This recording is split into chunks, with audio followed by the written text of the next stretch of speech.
Morning all. Today I've been putting it off a little while, but I'm going to change the turbos on the M4. Started to have a little bit of smoke out the back. It's been happening for a little while, but only under certain conditions, so it's been more than livable. 99 times out of 10, yeah, well 99 times out of 100, it doesn't do it, but every now and then it just chucks smoke out the back, which one is embarrassing if there's anyone behind you, and two, they've got to be changed. So it isn't the full turbo, it's going to be the CHRA that we'll be changing. These are upgraded ones, so upgraded bearings, everything like that. Better improved impeller wheels, so it gets better, quicker spool times, and I think they said about 10% more power at the top end. There's two options really. I don't know if I can do it. Maybe change these from the top and not take the manifolds out. I don't know, never seen anything online. Looks like there's plenty of room to take the banjo off the back of the hot side of the turbo and take these out. I don't know yet. If I got to take the turbos, the manifolds out, I have a new engine sport brace here, new manifold gaskets, new bolts, exhaust gaskets, downpipe gaskets, and then all the new seals to go on all the oil feeds. Oil for the first startup, you've got to put that in the turbo so it doesn't run dry.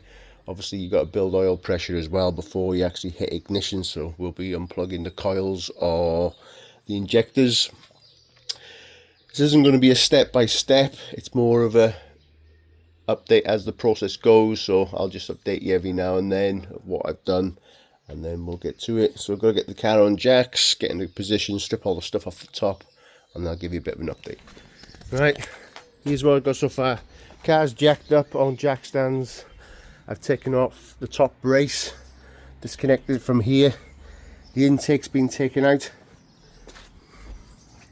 The two charge pipes have gone, nice and easy, just two bolts either side, and then the Jubilee clips.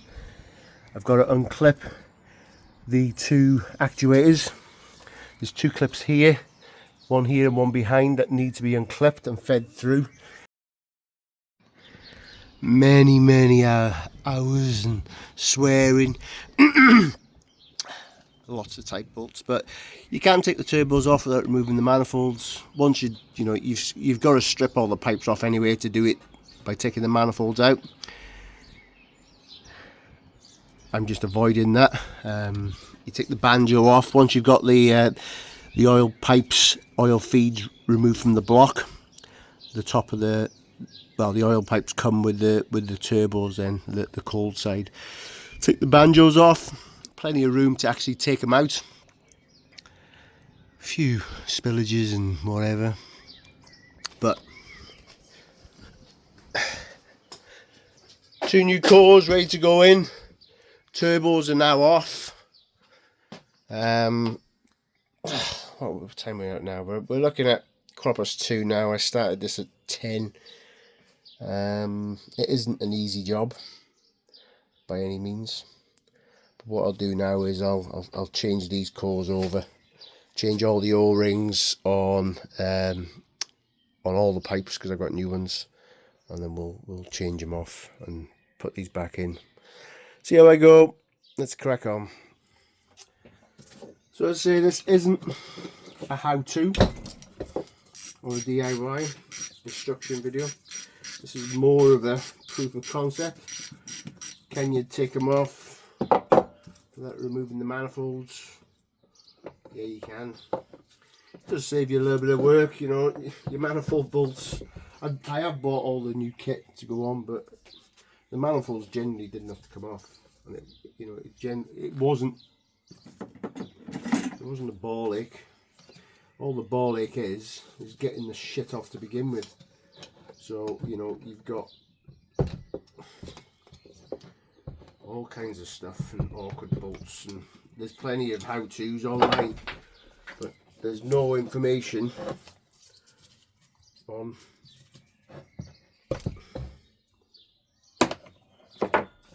actually changing. There's not much information about changing the actual cores themselves. They'll all just install new turbos, which is fair enough, I guess, but to buy new turbos, you're replacing a lot of kit that's not actually broken. you know, all the actuators and that work. You're buying all brand new manifolds, hot side, cold side. None of that's broke. The only thing that's fucked on these is the cores, and that's what's leaking. So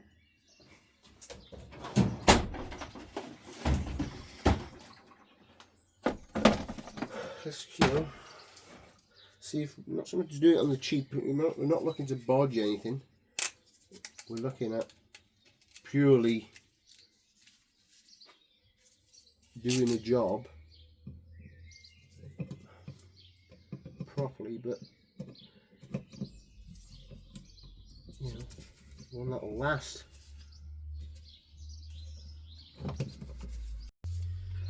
So if you're looking at doing this yourself, I would recommend putting a day or two aside. You know, it's definitely a job and a half. It's probably one of the more difficult jobs I've tackled on a car.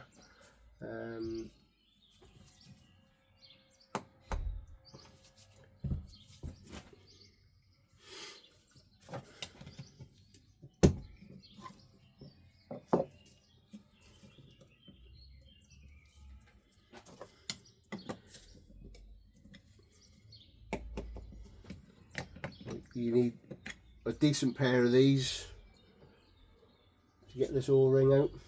It's not an O-ring, it's like a very large circlip.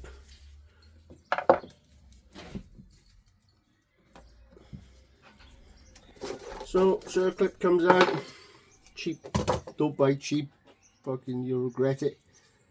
There's the compressor wheel. It's got a pin, so clocking it shouldn't be too bad. Let's give it a bit of a clean up, and then we'll get the new core in, put the circlip in, and we can crack on. Alright, just an update. That's the new cores in, new O-rings on the two oil feed lines. I got new O-rings and gaskets for everything. These Jubilee clips or circlips, I had a cheap set of fucking circlip removers. I got warned against it. It was a bit of a bastard. They kept twisting under the fucking pressure, but they're in. They're clocked right. Just gotta get the bastards back in now and put everything back together. I put some oil at the syringe in the infeed. That just gives a little bit of lubrication. I will be cranking to get oil pressure before I actually start the car, just to get pressure up there. So just get these fuckers back in now, innit? Okay, it's now the next morning. I probably worked 7.5 hours on this yesterday. All the turbos are in, all the coolant lines are in, all the exhaust is back on. That was a pain in the ass. The V-bands are a bit awkward. It's just, if you've got a 4-poster ramp, the job's a lot easier. Doing it on your drive, it's a bit of a pain in the ass, tight space. You know, lying on your back, weather ain't the greatest. All the things are against you. So now I've got to plug it into the laptop, calibrate the wastegate actuators just to make sure they're all right. I've got to do the bleeding process on the coolant system. I'm still putting stuff back together.